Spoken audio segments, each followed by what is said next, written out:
Hello everyone, welcome to सियाज diary. आज आपण बघणार आहोत एक हेल्दी रेसिपी, मूग डाळीची खीर।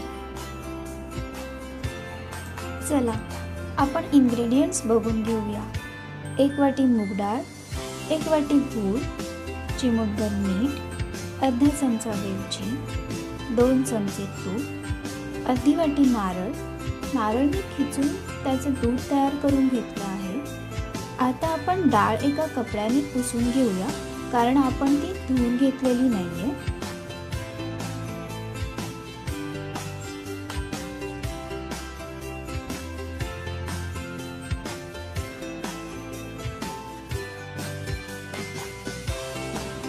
आता पॅन मध्ये डाळ भाजून घेणार आहोत। डाळीला छान सुगंध येईपर्यंत आपल्याला ती भाजून घ्यायची।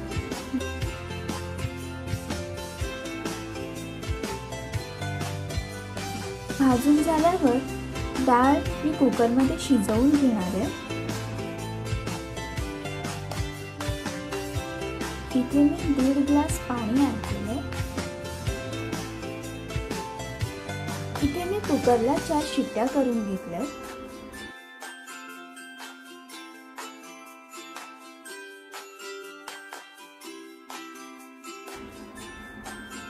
डाळ छान मऊ झाली आहे।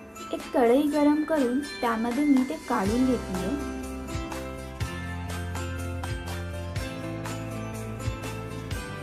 आता तूप, चिमूटभर मीठ आणि गूळ ऍड करून घेऊया।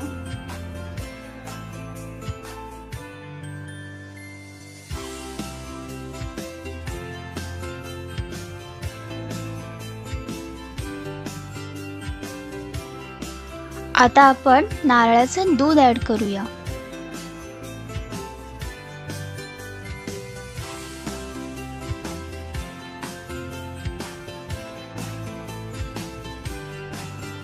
दोन मिनिटांनी वेलची पावडर घालून सगळं मिक्स करून घेऊया। ड्रायफ्रुट्स ऑप्शनल आहेत, तुम्हाला हवे असतील तर तुम्ही घालू शकता। आपली खीर खायला तयार आहे। व्हिडिओ आवडला असेल तर लाईक, शेअर आणि सबस्क्राईब करा।